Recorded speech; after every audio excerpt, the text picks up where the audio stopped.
Most of us have been out of school for a long time now, and we haven't taken a real test in many, many years. So on today's show, we're going to do a pop quiz on retirement planning. If you fail, well, you could wind up living in a van down by the river. We certainly don't want that, so today we are here to help you ace this retirement test. It's time for the My Retirement Clarity Podcast with Lee Perkins, financial planner and president of J.L. Perkins Wealth Management. Get ready for a good dose of inspiration, simplicity, implementation, and of course, clarity on how to successfully prepare for retirement and grow and preserve your wealth. Here's Ben George with Lee Perkins.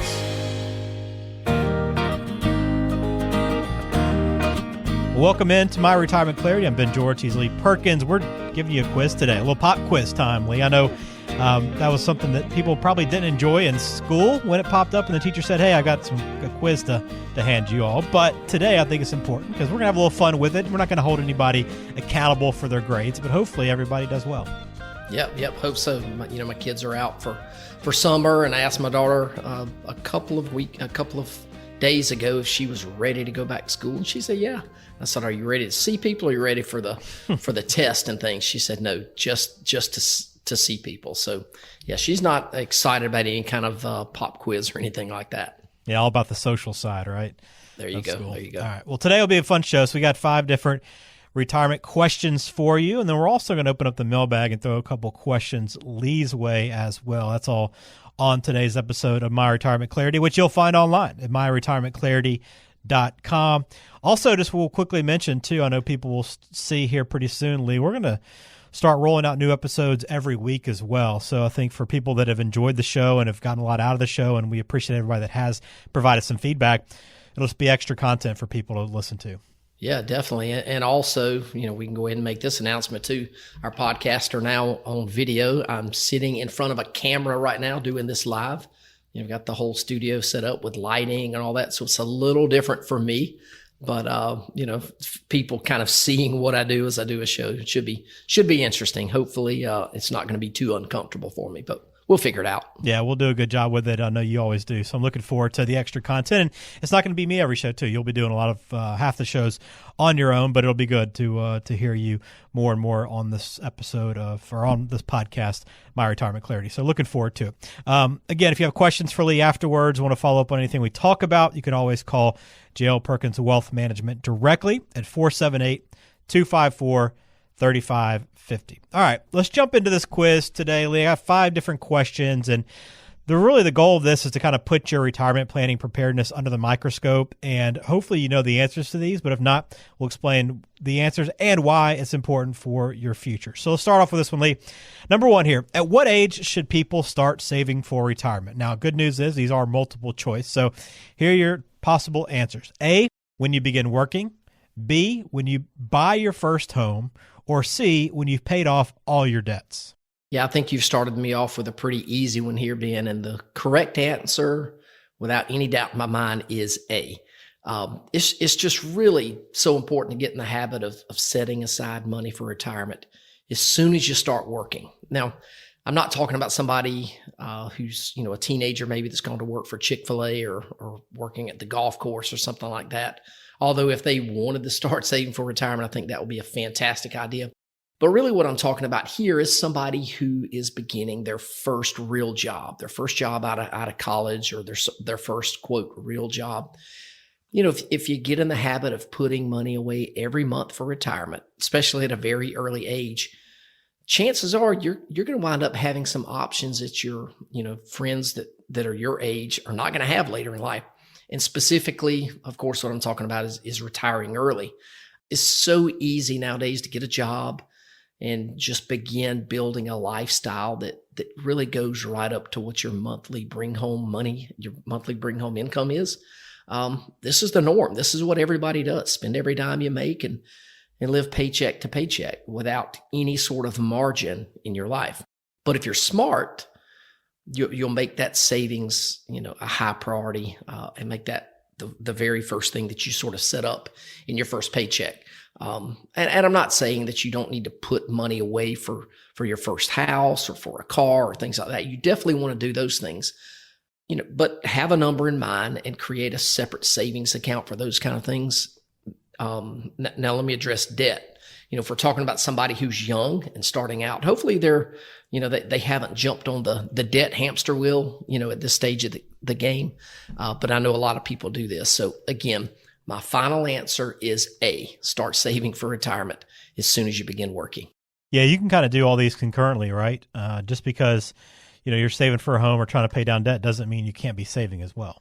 That's correct. Just, it's like Dave Ramsey always says, tell your money where to go rather than wondering where it went. Oh, that's a great one. I love it. All right, so that's question number one. Hopefully you got that one correct. How about question number two? Which of these is the best estimate of how much income you're going to need in retirement? Is it A, 50% of your current income, B, 85% of your current income, C, 100% of your current income, or D, none of the above? All right, Ben, my answer here is probably not going to be as popular with folks as some of the answers, but in my opinion, the correct answer is D, okay, none of the above. And I think the reason that a lot of people may disagree with this is that almost every single article that's ever been written goes back to the same old idea that you need to retire and then live on about 85% of what you made before you quit working. And I've seen this number in literally dozens and dozens of retirement articles. There's even retirement planning software that they use 85% of current income and set that as the default income need in retirement. And so, for me, it's just really one of the most arbitrary ways that you can determine your retirement income. It just doesn't make any sense, but it's a popular question. And that's why there's so many bad articles written about it, I think. So the amount of income that you need in retirement is directly proportional to the expenses that you've got every month. That's it. If you've got $4,000 a month of expenses, just because you retire doesn't mean you need $3,000 a month. You need at least $4,000 a month of income. And so kind of along the same line, a similar question that I get all the time, Ben, is how much money do I need to have saved for retirement before I can, pull the trigger? And the answer is, well, it depends. It all depends on your expenses. Tell me what those expenses are, and I can help you put together a really good income plan. And so this is why I cringe every time I see an article that says, hey, you need at least $1 million to retire. It's really kind of dumb. Because like I've said on this podcast tons of times, I've met people who can retire and live like kings and queens in retirement, way less than $1 million. But I've seen people with $3, $4, $5 million that don't have enough to retire. And so again, it's all about expenses, and that's how you determine how much income you need. It's not an arbitrary number like 85%. Yep, you're always best off working with someone, a financial professional, to help you figure out that number, because you might be in better shape than you ever realized, or you might need to do a little bit more work to catch up. So good one to know there, Lee. None of the above for number two. All right, number three, which of these do you find that retirees fear the most? Is it A, not leaving enough to the kids, B, running out of money, or C, needing nursing home care? All right. The answer here, in my opinion, is not a slam dunk, because certainly there are people that worry about all of these things. But I would say most people want to be able to leave money to their kids, and certainly that possibility of needing nursing home care in the future, that looms over all of us. But probably the idea of running out of money is the one that most people worry about. And we see that right now, of course, with markets being down. Sometimes people can't see the end of the downturn. And so in their minds, the market is just going to keep going down until those accounts go to zero. And so our minds trick us into believing the worst case scenario. But the reality is market volatility, like we're going through right now, is normal. But how we react during these times of volatility really has a lot to do with our long-term results. And so, if you're one of these people that jump in and out of the market because of the news of the day, and the news is crazy today, I'm here to tell you that you're probably going to wind up doing more damage to your long-term plan, if you do that, try to time the market. And if you're doing that, jumping in and out of the market, that's exactly what you're doing. You're trying to time the market. So, if you're scared of running out of money, you need to invest your money in a way that takes into account that there are going to be periods of time when the stock market is going down, just like what we're going through right now. Mm-hmm. So sort of along that same line, people ask me all the time, they say, Lee, what is the best investment strategy in retirement that I could put together to keep me from running out of money? Well, that answer is simple. It's the one that you can stick with in up markets and in down markets. Yeah, so very important. Is, I guess, not leaving enough to the kids is probably one that you can eliminate pretty quickly, because it doesn't really affect retirement, right?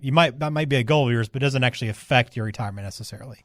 Right. And I'll tell you, I have conversations with people who kind of along two lines. There's some groups of people that I'll talk with, and they're like, I've given my kids, I've set them up for success. We're gonna take care of our retirement, enjoy our money that we save. But I have met with people that, man, they will almost take a step back in retirement lifestyle to continue to shuffle money to their kids, or they don't want to spend money because they just want to leave everything to the kids. And I just don't think that's healthy. We want to take care of our kids, and we want to, maybe leave them better off than our parents left us, but don't do it to the detriment of your quality of life in retirement. Hey folks, Lee Perkins here. If you've listened to this podcast for any amount of time, you know how much I hate taxes, and I know you probably do too. Our politicians are completely out of control. Their spending is off the chart, and you've got to be prepared for increasing taxes in the future. So we've written a book called Diffuse, 7 Steps to Protecting Your 401k or IRA from the Ticking Tax Time Bomb. You're going to want to grab a copy of this book and learn how you can protect yourself. Then you'll have to decide if you want to take action right now, or if you'd rather wait until the IRS changes the rules of the game. Either way, the choice is yours. To get a free copy of the book, just text the word diffuse to 478-475-2050. That's DEFUSE to 478-475-2050. And we'll send you a free copy. Thanks again for listening. Now back to the show. All right, on to number 4 here on our retirement planning quiz today. Which of these examples best represents a diversified retirement plan? Is it A, a mix of 60% stocks and 40% bonds, B, 3 rental homes in different neighborhoods, along with a significant amount of cash in the bank, C, 10 to 12 different mutual funds, or is it D, none of the above? There's so much that goes into retirement planning, Ben, that the word diversification or diversified really takes on several different meanings. So I'm going to go with D on this answer, none of the above. Like I've said, we've been trained to believe that diversification simply means the right stocks and right mix of stocks and bonds.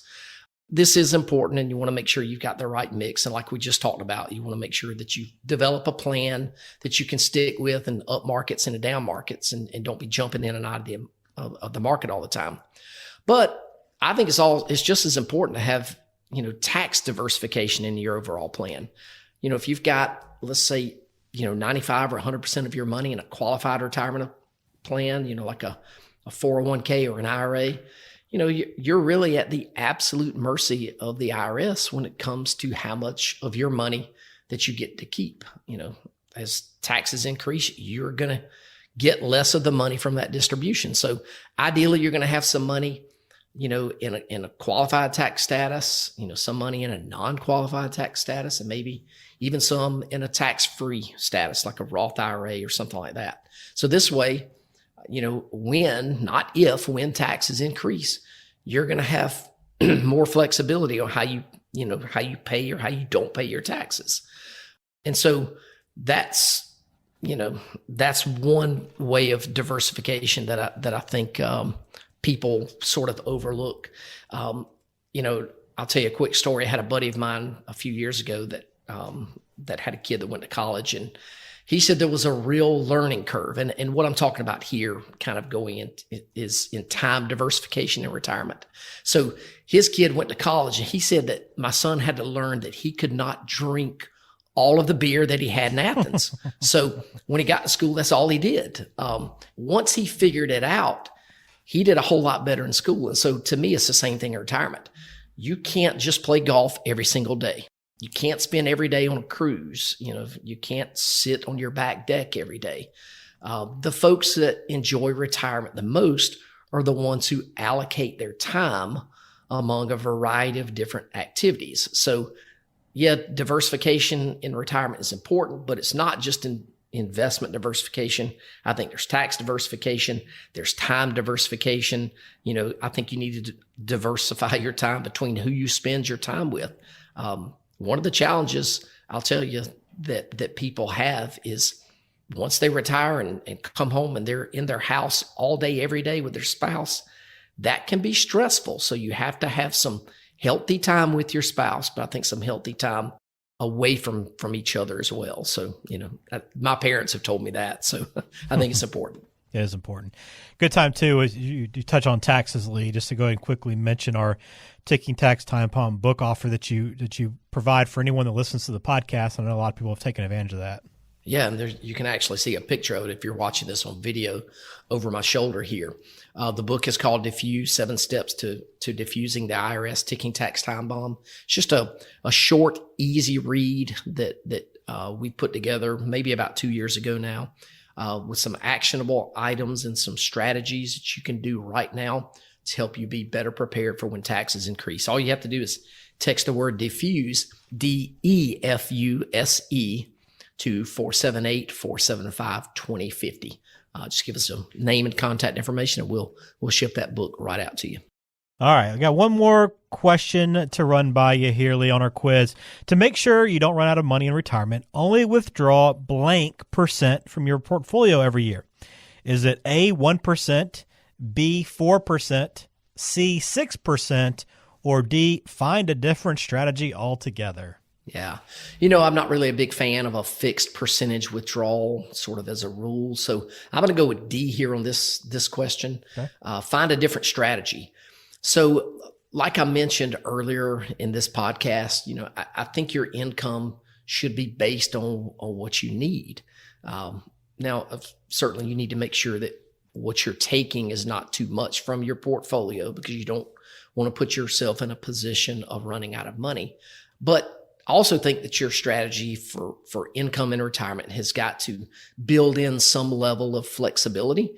And I think we just do a disservice to ourselves to say, hey, I'm going to average a 6% return every year, and I'm going to withdraw 4%, and magically it's going to all work out. Well, this works every single time in a spreadsheet when there are straight line returns, but that's not how the world works. It's not what happens in real life, and that's what's going on right now. Lots of times I'll have people meet with me and say, hey, Lee, I just want to live off the interest. Again, it's a great idea. It's a fantastic idea. And it was probably made popular at some point in the past by some Ivy League professor with no real world experience to back up this idea. And so, people say, hey, Lee, I don't want to touch the principal. I want to live off the interest. Well, let's play that out. Let's say you've got $1 million. All right. So we're only living off the interest here. You got $1 million, and in the first year, the market does well, and you get a 10% return. Well, congratulations. You get to live off of $100,000. But what happens the next year when the market's down? Say it's down 5 or 10%, and there's no interest. What are you going to do for income? Well, again, that's why the live off the interest strategy is not a good idea. So I think the better strategy is to build a plan that takes into consideration all of your income sources, things like a pension or Social Security, all those different kind of things, but it also considers your needs and how they change over time. When your house is paid off and you free up $1,000 or $2,000 a month, well, your income needs are going to change. And of course, they'll change again when you get too old to do a lot of the things that you're doing right now. So again, I think your income plan needs to be flexible and not a set percentage. All right, very good. That's the retirement quiz today. Again, if you have questions, follow up with Lee. You can schedule a meeting. Very simple. Just go to talkwithlee.com. And again, also make sure you take advantage of that Ticking Tax Time Bomb book offer. Just text diffuse to 478-475-2050. All right, Lee, let's get to a mailbag question or two before we close out this episode of the podcast. We'll actually reverse things and actually quiz you a little bit here before we get out of here. First question came in from Johnny, who's in Atlanta. Says, I have a weird situation. I've been very aggressive about funding my IRAs and 401ks over the years, so I have close to $2 million in those accounts. But I'm only 54 and suddenly find myself needing cash for a major home repair that I did not expect. I feel poor because I have less than $5,000 in the bank because all of my money is tied up in retirement accounts. Should I just go ahead and take the money out of the IRA and eat the penalty that I'd have to pay for taking it out early? All right. You definitely don't want to do that, Johnny. If you're in a bind and you got to have money, we got to have a better strategy than tipping the IRS and giving them a 10% penalty for an early withdrawal. So if we could go back several years, I would have told you, let's don't pile everything into the 401k. Let's give yourself build up an emergency fund or build up, another savings account for some other type of purchase or whatever. But in the situation you're in right now, we can't go back and do that. So I would say your better option is probably going to wind up doing some type of equity line of credit on your house, assuming you do own your house. And if you've got $2 million in a 401k, I'm going to make that assumption. So just go to your bank, see if you can do an equity line of credit. And that's going to be the best way for you to pay for this home repair. All right, appreciate that question. Johnny, one more from Fred, who is in Macon. Says, I think we're at the bottom of the market and we'll finish way up for the year. Time to load up on stocks. Do you agree? All right. So this question did not come from Fred. It came from a buddy of mine who sent in this message because he knows that I'm not a stock timer. So I changed the name to protect my buddy's identity.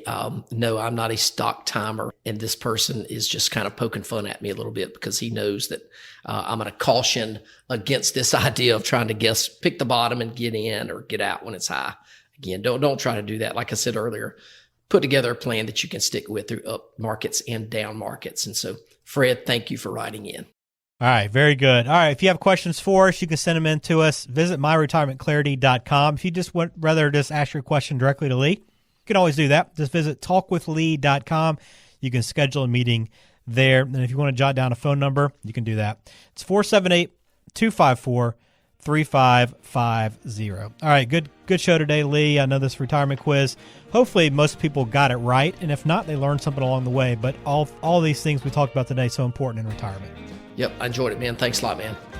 Thank you for listening to My Retirement Clarity. For Lee Perkins over at J.L. Perkins Wealth Management, I am Ben George. We'll talk to you on the next episode.